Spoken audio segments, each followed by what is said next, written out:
அஸ்ஸலாமு அலைக்கும் வரஹ்மத்துல்லாஹி வபரகாத்துஹு. நோய்களுக்கு காரணமான சுத்தமின்மை. உங்களில் ஒருவர் அங்கத் தூய்மை செய்தால் தம்முடைய மூக்கிற்கு தண்ணீர் செலுத்தி அதில் இருக்கக்கூடிய கழிவுகளை வெளியாக்கட்டும். உங்களில் ஒருவர் விழித்தெழுந்தால் அவர் தம்முடைய கையை தண்ணீரில் நுழைப்பதற்கு முன்பாக தாம் அங்கத் தூய்மை செய்யும் தண்ணீரில் தம்முடைய கையை நுழைப்பதற்கு முன் கழுவி கொள்ளட்டும். தூக்கத்தில் தம்முடைய கை எங்கே இருந்தது என்பதை உங்களில் எவரும் அறிய மாட்டார் என்று அல்லாஹுடைய தூதர் ஸல்லல்லாஹு அலைஹி வஸல்லம் அவர்கள் கூறிய செய்தி அபூ ஹுரைரா ரலியல்லாஹு அன்ஹு அவர்கள் மூலமாக அறிவிக்கப்பட்டு ஸஹீஹுல் புகாரியிலே 162 என்ற எண்ணில் பதிவு செய்யப்பட்டிருக்கிறது. இன்றைக்கு மனிதர்களுக்கு ஏற்படுகின்ற பல்வேறு விதமான நோய்கள் சுத்தமின்மையின் காரணமாகத்தான் வருகின்றது. பெரும்பாலான நோய்கள் உடலை சுத்தமாக வைத்து கொள்ளாததனுடைய விளைவால் ஏற்படுகிறது. ஒட்டுண்ணிகள், புழுக்கள், சிரங்கு, புண்கள், பற்சிதைவு, வயிற்றுப்போக்கு மற்றும் இரத்தபேதி போன்ற தனிப்பட்ட நபருடைய உடல் சுகாதாரம் சரியில்லாததனுடைய விளைவால் ஏற்படுகிறது.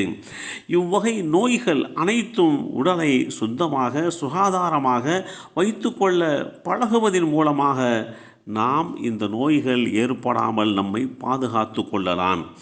பாலைவனத்தில் தோன்றிய இஸ்லாம் எந்த அளவிற்கு சுகாதாரத்திற்கு முக்கியத்துவம் கொடுத்திருக்கிறது என்பதை குறித்து பலரும் ஆச்சரியப்படுவது உண்டு.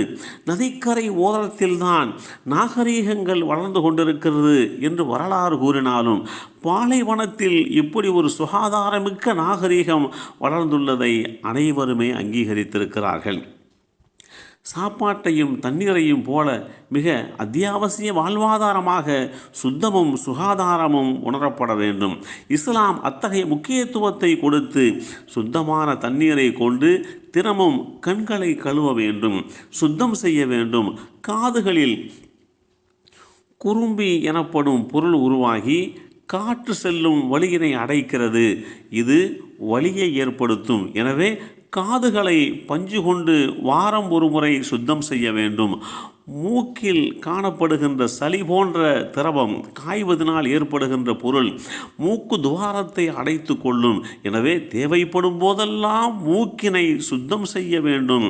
சிறுபிள்ளைகளுக்கு சளி மற்றும் ஜலதோஷம் போன்ற பிரச்சனைகள் ஏற்படுகின்ற போது மென்மையான துணியினை பயன்படுத்தி மூக்கினை சுத்தம் செய்ய வேண்டும் என்று உலக சுகாதார மையம் அறிவுறுத்துகிறது. தோல் உடலை முழுவதுமாக மூடியிருக்கிறது. இது உடல் உறுப்புகளை பாதுகாக்கிறது.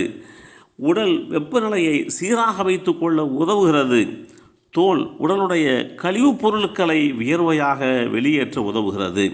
தோலில் குறைபாடு இருப்பின் வியர்வை சுரப்பிகள் அடைபட்டு போய்விடுகிறது.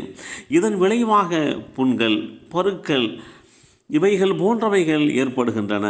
தோலை சுத்தமாக வைத்து கொள்ள தினமும் சுத்தமான தண்ணீர் மற்றும் சோப்பினை கொண்டு குளிக்க வேண்டும் என்று கூட இன்றைக்கு மருத்துவ உலகம் அறிவுறுத்துகிறது.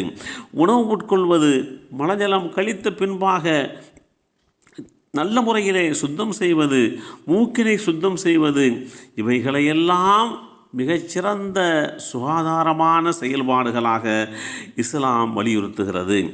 இதுபோன்று சுகாதார நடைமுறைகளை பின்பற்றாத போது பல நோய்களை ஏற்படுத்தும் கிருமிகள் நகங்களின் கீழ் மற்றும் தோலின் மேல்பரப்பில் தங்கியிருக்கக்கூடிய இதுபோன்ற செயல்களுக்கு பின்னால் மிக முக்கியமாக சமைப்பதற்கு முன்பாக கைகளை மணிக்கட்டு வரை மேல், மணிக்கட்டிற்கு மேல் விரல்கள், இடுக்குகள் மற்றும் நகச்சத்துக்கள், நகத்தினுடைய சந்துகள் அவைகளிலே நல்ல முறையிலே கழுவிக்கொள்வது பல நோய்களை ஏற்படுத்துவதை தடுத்து நிறுத்த உதவுகிறது. நகங்களை முறையாக வெட்டி பராமரிக்க வேண்டும். நகங்களை கடிப்பது மற்றும் மூக்கை நோண்டுதல் போன்றவற்றை தவிர்க்க வேண்டும் என்றெல்லாம் இன்றைக்கு உலக சுகாதார மையம் வழிகாட்டி தந்திருக்கிறது. இத்தகைய நடைமுறைகளை பின்பற்றி வாழ தலைப்படுகின்ற போது நாம் நோய்களில் இருந்து நம்மை தற்காத்து கொள்வதற்கு மிகச்சிறந்த காரணமாக அமைகிறது.